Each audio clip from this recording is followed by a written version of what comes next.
I know what it is, that I don't stand up to his expectations. I'm not quite enough for him. He's superior to me. Although I want this type of man, I'm afraid I won't have enough to attract him.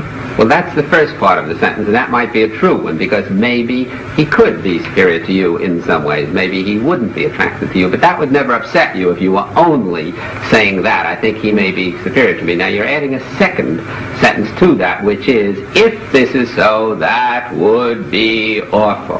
Well, not quite so extreme as that, because I've thought about that, too. It's usually, I've missed my chance again, because when I want to become... If I want to show the very best of myself, because I think I have self-confidence that I have enough to offer. Yeah. But when I get afraid like that, then I show all the bad qualities. I'm flip, I'm so much on the defensive that I can't show my good qualities. And it's like I missed my chance again. There was a good opportunity to be close to this man, and I loused it up again. All right, but even let's suppose you're saying that, and I think you really are, but you must be saying something else too, because if you were just saying, hell, I missed my chance again, you'd say, all right, next time, I'll take advantage of what I learned this time and do it a little better. Now, you still must be saying, if you feel shame, embarrassment, shyness, there's something pretty bad about your error in missing your chance again. I don't know if this follows in context of what you're saying, but the thing I do feel is that I get suspicious then. Am I the type of woman that will only appeal to the ones that are... to not my type of guy anyway? Is there something wrong with me? Am I never going to find the kind of man I enjoy? I always seem to get the other ones.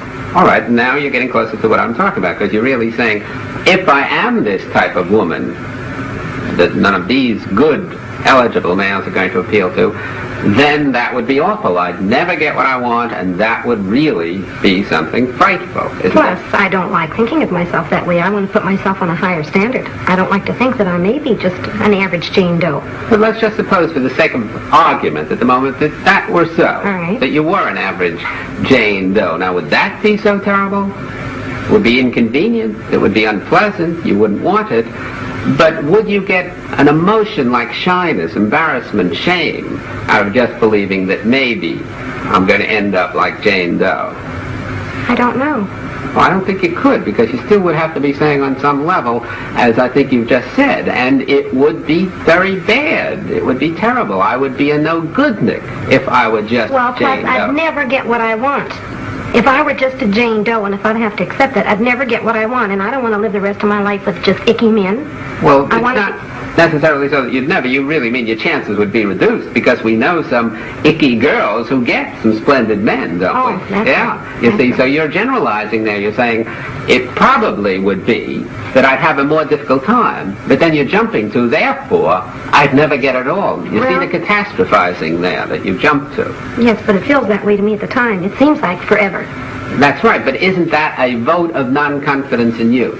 An essential vote of non-confidence? Yes. And the non-confidence is because you're saying, one, I don't want to miss out on things. I would like to get the kind of a man I want and be a, in your words, superior kind of girl who gets a superior kind of man. Yes. But if I don't, then I'm practically on the other side of the chain completely, a no-goodnik, somebody who'll never get anything that I want, which is quite an extreme away, isn't it? Yes. And that's what I call catastrophizing, taking a true statement, and there is a good deal of truth in what you're saying, if you didn't get the kind of a man you wanted, that it would be inconvenient, annoying, frustrating, which it really would be, and then saying, I'd never possibly get what I want, and even beyond that, you're really saying, and then I couldn't be a happy human being. Aren't you really saying that on some level? But let's just look at that. Let's just assume the worst, as Bertrand Russell once said years ago. Assume the worst, that you never got at all, for whatever the reasons may be, the kind of a man you want. Look at all the other things you could do in life to be happy. Well, I don't like the whole process. I don't even like it as I'm going through it. I don't... All right, even if it wasn't a catastrophe, even if I didn't look at it as a catastrophe, I don't like the way I'm living right now. For example, when I meet somebody that I'm interested in that could have some potential, right away I find I'm not near as relaxed with him. I worry more, should I be friendly? Should I kiss him goodnight? Should I do this? If it's just a Joe Doe and I don't give a darn, I can be anything I want to be. I turn out to be more of a person when I'm not as concerned. I don't like the way I'm Well, But you're not merely concerned, you're over-concerned. You're anxious, because if you were just concerned, you'd do your best, and you'd be saying to yourself, if I succeed, great. If I don't succeed, tough. Right now, I won't get what I want. But you're over-concerned or anxious. You're really saying, again, that's what we said a moment ago, if I don't get what I want right now, I'll never get it. And that would be so awful that I've got to get it right now. That causes the anxiety, doesn't it? Yes, or else work toward it. Yes, but if I don't get it right now, that's all right, but I want to feel like I'm working toward it. Yes, but you want a guarantee, I hear. My trained ears hear you saying, I would like a guarantee of working towards it.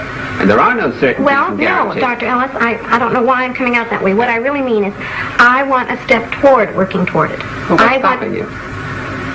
I don't know, I thought, well, what I was hoping is, whatever this is in me, why I don't seem to be attracting these kind of men, why I seem more on the defensive, why I seem more afraid, you could help me what it is I'm afraid of so I won't do it so much. Well, my hypothesis is so far that what you're afraid of is not just failing with this individual man, which is really the only thing at issue when you go out with a new, and we're talking about eligible males now, we'll rule out the ineligible ones. You're not just afraid that you'll miss this one. You're afraid that you'll miss this one, and therefore you'll miss every other, and therefore you prove that you are really not up to getting what you want, and wouldn't that be awful? You're bringing in these catastrophes. Well, you sound more strong at it, but that's similar. I feel like this is silly if I keep this up. If you keep There's something I'm doing. There's something I'm doing not to be as real a person with these men that I'm interested in. That's right. You're defeating your own ends by... I've done it again. Right. If I weren't so doggone anxious about trying to hook this guy, I could be more real. He's going to enjoy me more if I'm real anyway. So I'm only giving him the stinky part of me. Right. How can anybody I respect a chooch? And that's what I am when I don't really come through.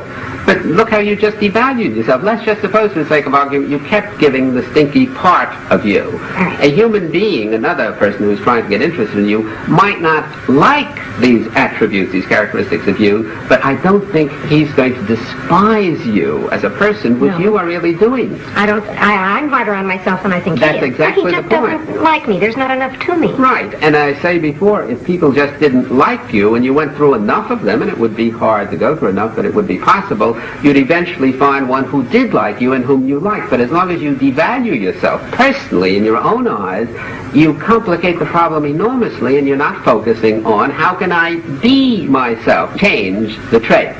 If you, for example, had let us just say, a mangled arm, and you wouldn't accept your whole person, your being, because of this mangled arm, then you would focus so much on that mangled arm that you wouldn't be able to do things that you wouldn't otherwise be able to do. That's almost what I do, yes. Yes, you see, that's exactly so. You're taking a part of you, an arm, and focusing almost completely on that. Just to bring it down to our own conversation, you're taking a part of you, your shyness, your not being yourself with males, and focusing so much on that part that you're almost making it the whole of you. And you get an awful picture of your total self because of this defective part, and we're assuming, you and I, that it is defective. We're not glossing over and saying, no, you're doing all right. You're not doing that well. Right. Now, if you could accept yourself for the time being with this defective part, with these attributes, and not beat yourself over the head, as I feel you definitely are doing, then it becomes a relatively simple problem to work and practice against this negative attribute. In other words, let's get back to that now, how to be yourself. Let's just suppose for the moment that you really were fully accepting yourself with your failings. All right. You know you're going to go out, and you know you're going to screw up with the next man, the man after that in all probability, but you're saying, all right, I have to go through a learning process. That's too bad. I won't be very good during this while, but I'll do it just as I would at ice skating, where I'd have to fall on my neck for a few times before I learned to ice skate. Okay, now let's suppose that. Then, if that was so, if you were really accepting you go out, take the risks of being you. Because after all, if you do win one of these men, you have to be yourself. You're not winning them for a day. You're not winning them for an affair. I assume you want to marry one of these individuals eventually and be with them for a long time. But mostly a long relationship. I don't think so much marriage is a long relationship. All right, a long relationship in the course of which you couldn't act. So we don't want to give you some acting well that he'll later find out was a role-playing sort of thing.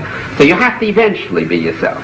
Now, if you really weren't so disturbed about these current failings of yours, you could go out and be this self of yours. Ask yourself, what do I really want to do with this man to help enjoy him and have him help enjoy me, because that's the basic function of life, enjoyment, which we tend to lose. And you'd force yourself to take the risk of being that, because if you succeeded, great. If you failed, too bad. Either you're not for him, or he may even not be for you.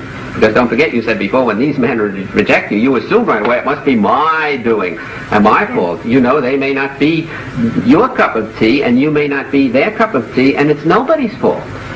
It's just true incompatibility. Right, it could be, yes. You see? Yeah. So if you would really accept yourself as you are, and then force yourself, and if you were one of my regular patients, I would give you this homework assignment and then check up on you to see whether you could force yourself to open your big mouth and be you for a while, even though it hurt with these males.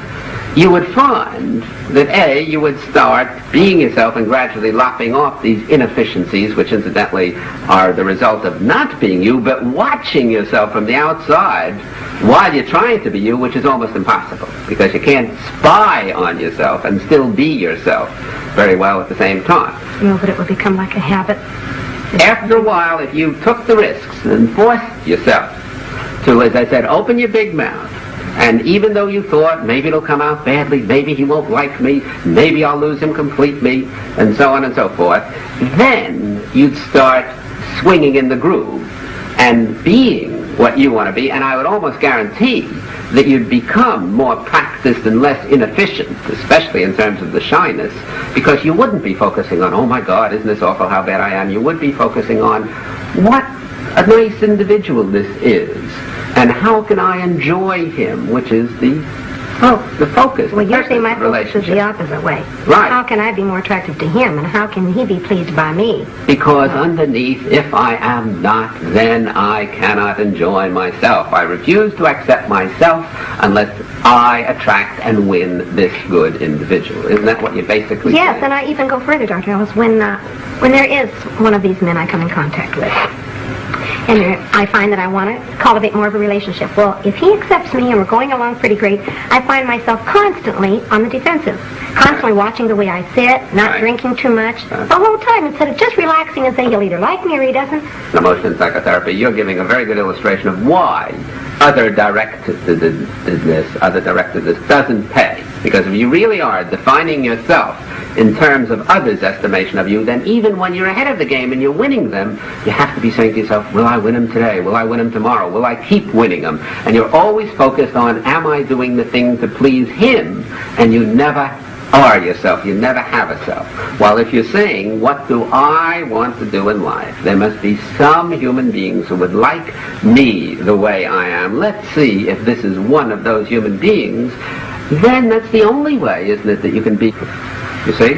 Yeah. Now, we haven't got too much time now, so let's try to get it off on a constructive note of more concretely what you can do. You asked before where you can go, how you can meet new people. I'd say that I don't know this particular area, but it's almost any place. If you could do what we are talking about, really take risks and focus on what you want out of life, and on the fact that it's going to take time, which unfortunately it does, and it is not awful, and you're not awful while it's taking that time, then you can leave yourself open unshyly to all kinds of new encounters. And these encounters can take place on buses, while waiting for a streetcar, if they have streetcars in this area, at cocktail parties, anyway. You can talk to people who look eligible. You can ask your friends to get you eligible males, and so on. But the main thing is that you have to, A, like yourself while you're not doing badly, and B, not be intolerant against conditions which are bad. And I'm agreeing with you that they are.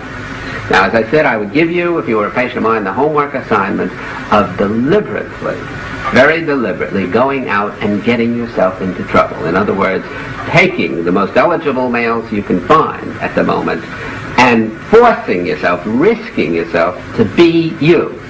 Are you saying even if it were like if I went into a doctor's office to start a conversation with him because he was attractive to me or he appealed to me? Right. I'd even go so far as to starting out a conversation with him, a personal one?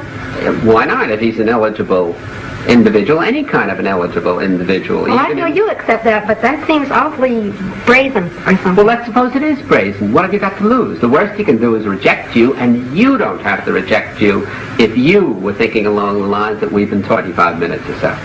Oh, yeah. Now, can you try to do that? I think so. It sort of gives me a spurt to go out and see. You're right, that's all I can do is be rejected. Right. And that leaves you intact. It just leaves you, unfortunately, not for the moment, getting what you want. So you try the one you've already read, and I'll be very interested in finding out what happens. Oh, I'm excited about it. Well, it was certainly very nice meeting you, Gloria. Thank you, Doctor.